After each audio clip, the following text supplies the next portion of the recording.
말씀을 찾겠습니다. 시편 133편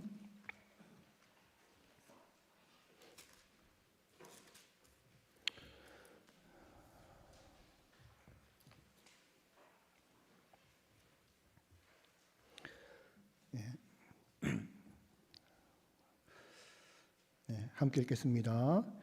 보라, 형제가 연합하여 동거함이 어찌 그리 선하고 아름다운고, 머리에 있는 보배로운 기름이 수염 곧 아론의 수염에 흘러서 그의 옷깃까지 내림 같고, 헐몬에 있으리 시온의 산들에 내림 같도다.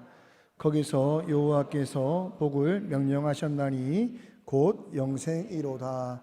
아멘.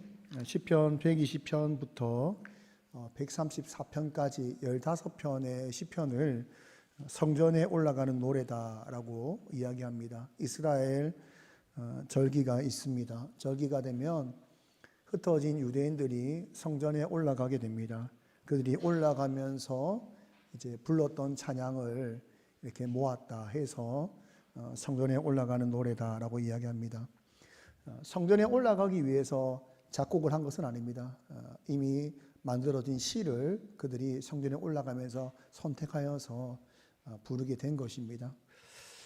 15편의 성전에 올라가는 시편 중에서 10편은 누가 기록하신 것인지에 대해서 알 수가 없고, 5편만 그 저자가 누군지를 알 수 있는데, 그 5편 중에 4편은 다윗의 시편이고 한 편은 솔로몬의 시편입니다. 오늘 읽었던 그 133편은 다윗의 시편이다라고 말할 수 있습니다.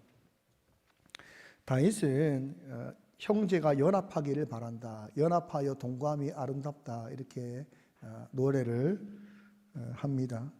다윗의 인생을 생각하며 언제 지었는지는 정확히 알 수 없지만, 다윗의 인생을 생각한다면 연합이 얼마나 중요한가, 또 그가 얼마나 연합을 소망했는가를 우리가 알 수 있습니다.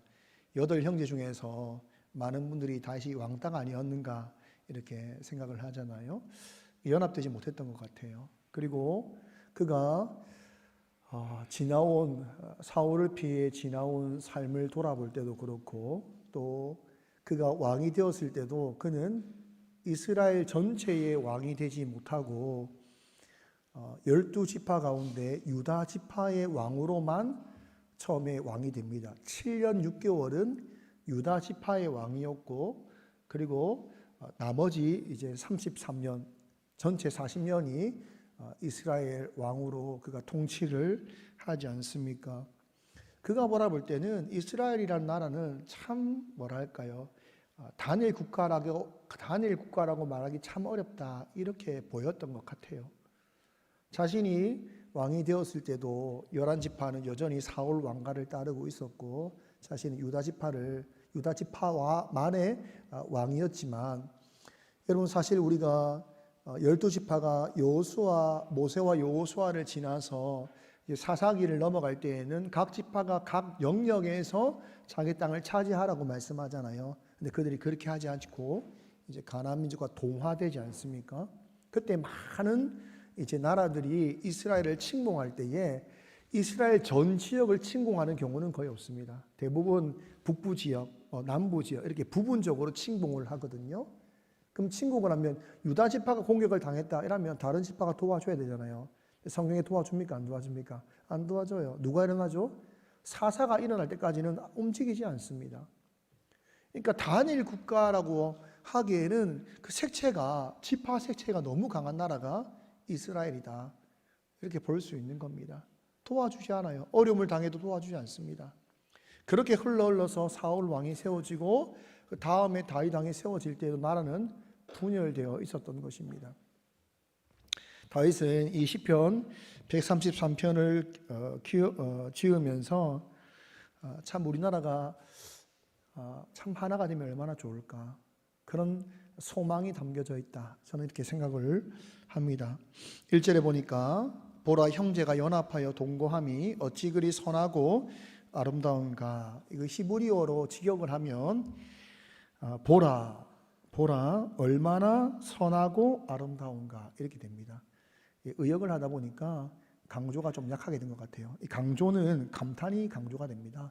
보라 얼마나 아름다운가, 얼마나 좋은가, 이게 시작이 됩니다. 내용을 말하기 전에 이 감탄사를 터뜨린다는 것은 지금 굉장히 놀라고 굉장히 강조를 하고 있는 것입니다. 너무 아름다운 산을 볼 때에 우리가 너무 아름다워, 그러니까 그 주체를 말하지 않잖아요. 이미 감탄부터 하지 않습니까?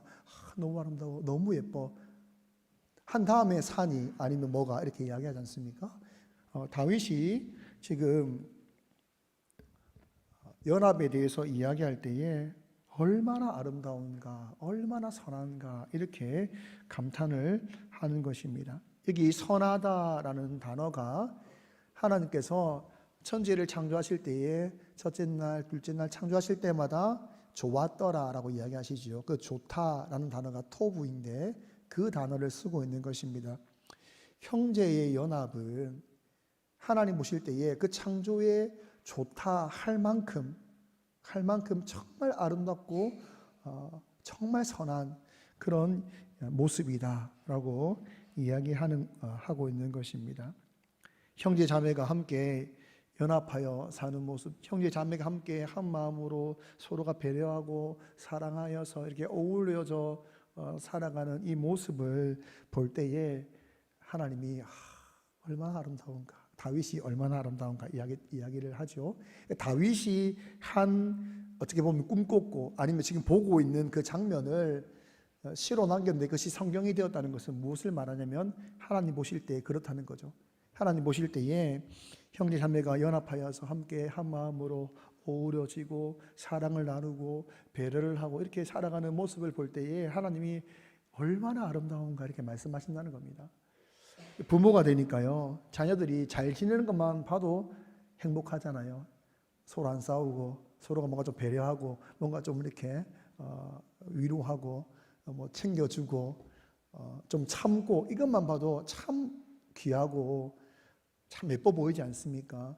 하나님 보실 때에 우리가 모여서 함께 서로가 서로를 향하여서 이렇게 함께 살아가는 이 모습, 배려가 있고 사랑이 있고 위로가 있고 섬김이 있고 용서가 있고 나눔이 있고 이 모든 것들을 하나님 우리 아버지시니까 바라볼 때에 그 모습이 얼마나 아름답겠냐 이 말이죠. 얼마나 아름답겠는가. 그 모습을 두 가지로 표현하는데 2절에 보니까 머리에 있는 보배로운 기름이 수염 곧 아론의 수염에 흘러서 그의 옷깃까지 내림 같고, 기름을 이제 머리에 부으니까 많이 부은 것 같아요. 많이 부으면 그것이 양보를 타고 수염을 타고 옷깃을 다 적신다라고 이야기합니다. 당시에는 이제 감람류가 이제 평범한 기름인데 그들은 근동 지역은 아주 건조합니다. 매우 건조하기 때문에 이 건조한 환경에서 그들에게 필수품이 뭐냐면 감람류입니다. 감람류와 그 다음에 향신료를 혼합해서 머리와 피부에 바르는 것이죠. 그러니까 머리와 피부를 보호하기 위해서 그들은 머리에 감람류를 붓습니다. 근동 지역에서 이렇게 머리에 기름을 붓는 것을 설명하는 성경이 누가복음 7장에 나오지요. 바리새인이 예수님을 집에 초대합니다. 식사 초대를 합니다. 내용이 쭉 전개되는데 그 초대 가운데 갑자기 한 죄인 여자, 몸을 파는 여자겠죠. 집에 들어와서 눈물을 흘리죠. 예수님 발 앞에서 눈물을 뚝뚝 흘리면서 눈물로 발을 적시고 머리카락으로 그 발을 닦고 자기의 가장 값비싼 향유를 그 다리에 붓는 내용이 있습니다. 바리새인이 안 좋게 심중에 안 좋은 생각을 할 때에 예수님께서 그 사람에게 말씀하시면서 이렇게 말씀하십니다.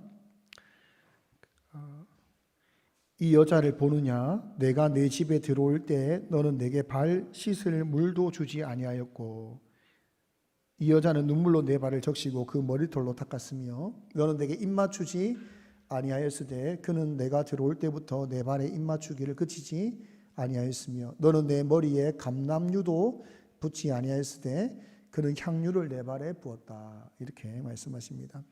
그러니까 초대를 했는데 초대를 했지만 뭐 하지 않았냐면 환대를 하지 않은 거예요. 다르게 말하면 손님으로 제대로 예절을 갖추지 않은 겁니다.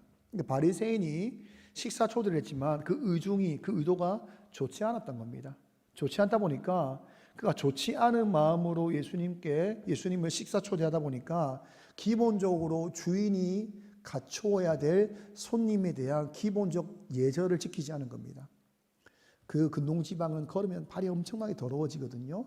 그리고 머리와 이제 얼굴과 피부가 건조하기 때문에 그들은 환대의 의미로 머리에 기름을 부었다는 거예요.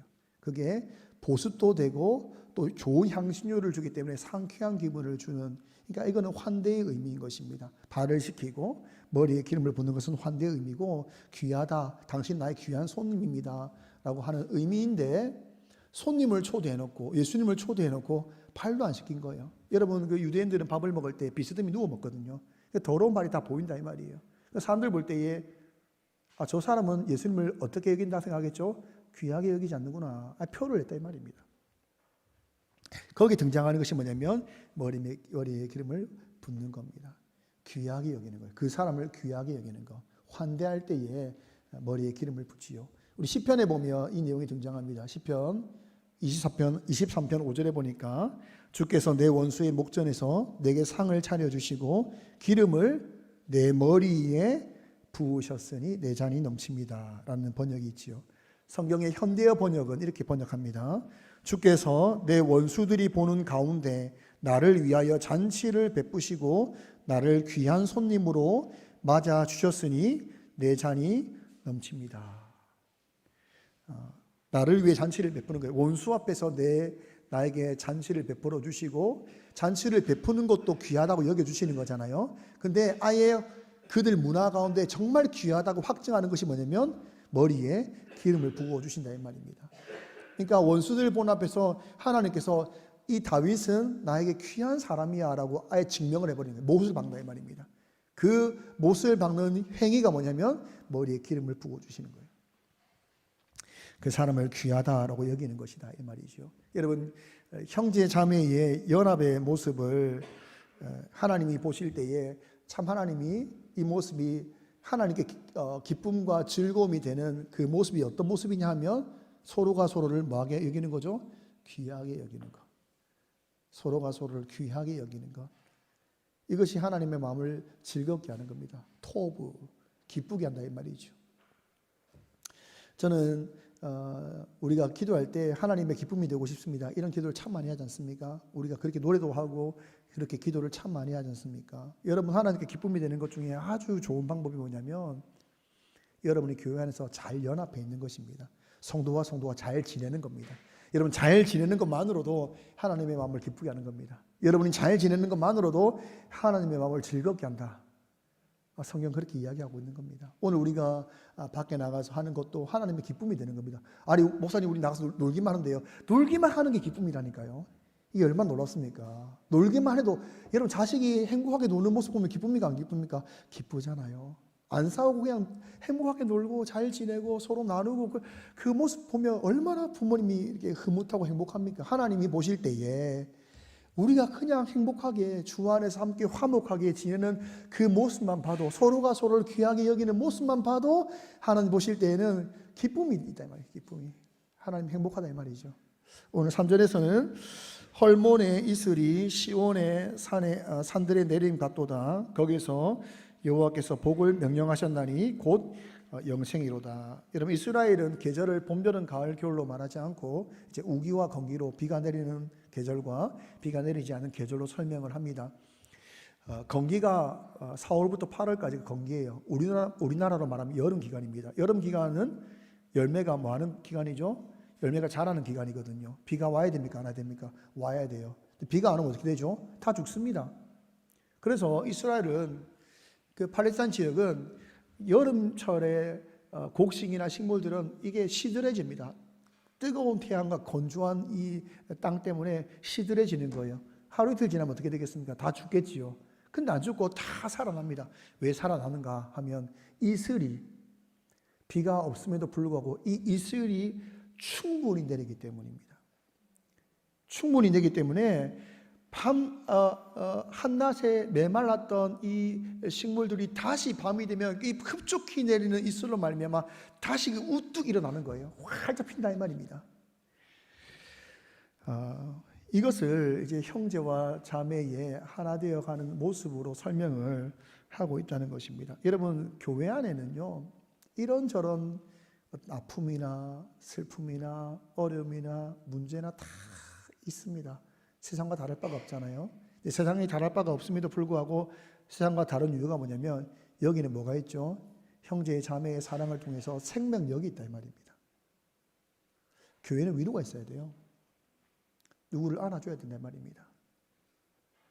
그것을 통해서 이 교회라는 것은 사람을 살리는 곳입니다. 일으키는 곳입니다. 새롭게 하는 곳입니다. 회복되는 곳입니다. 그래서 그 모습이 이 형제와 자매가 함께 살아가는 모습 가운데 있다는 겁니다. 여러분들이 교회 안에 누군가에게 위로가 된다면 하나님 보실 때는 기쁨이다 이거죠. 말 한마디를 여러분 전달할 때 그 영혼을 살리는 말을 한다면 여러분, 교회는 분명히 살리는 곳이 되는 겁니다. 세상에서 우리가 시들시들 해가지고 교회 왔는데 교회에서조차 시들하면 안 되잖아요. 세상에서는 이런저런 문제로 힘든가 아픔과 어려움으로 또 사람 만나는 것도 어렵잖아요. 그렇게 시들시들해서 왔는데 이곳에서는 뭐가 있어요? 이슬이 있는 거죠. 밤새 흡족히 우리의 영혼과 우리의 마음과 우리의 생각을 흡족히 채워주는 성도의 사랑이 있고 하나님의 사랑이 있으니까 여기서 다 회복되어 가지 않습니까? 그 모습을 하나님이 바라보신다 이 말입니다. 여러분, 그것이 바로 교회입니다. 그곳에서 여호와께서 복을 명령하셨으니 곧 영생이다. 교회는 영생을 경험하는 곳입니다. 영생을 경험한다는 것은 하나님을 경험하는 곳이다 이 말이죠.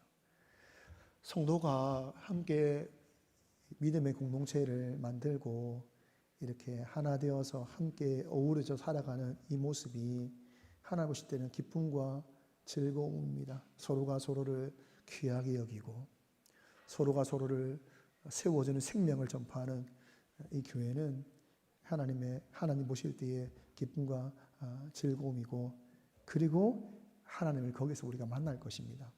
오늘 우리가 야외를 나가는데 참 사단이 얼마나 시험을 알잖아요. 이럴 때 하잖아. 이럴 때 하나 되어 가려고 하면 시험을 하거든요. 하나 되어 가려고 하면 아무것도 아닌데 이렇게 마음을 상하게 한단 말이죠. 오뎅을 나는 못 먹었니? 왜 내 닭갈비에는 치즈가 없냐? 이렇게 아무것도 아닌데 마음을 상하게 하는 일이 벌어진다 이 말이에요. 네, 서로가 배려하고 서로가 이해하고 서로가 품고 하나님 보고 계신다. 그리고 보고 계신 하나님이 우리를 통해서 기뻐하기를 원하십니다.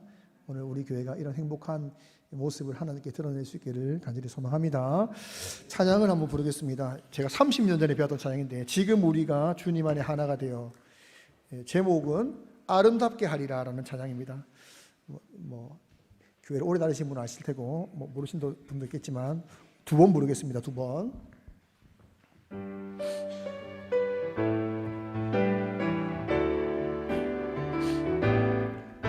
지금 우리가 주님 안에 하나가 되어 바로 주님이 원하시는 뜻대로 주님의 크신 영광 높이는 노래가 되어 온 세상을 아름답게 하리라. 다시 하겠습니다. 지금 우리가 주님 안에 하나가 되어 바로 주님이 원하시는 뜻대로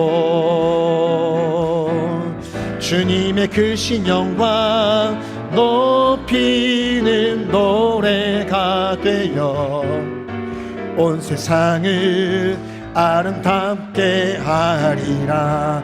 우리 모두가 주를 노래하는, 우리 모두가 주를 노래하는 아름다운 소리로 하나가 되어 바로 이곳을 더욱 아름답게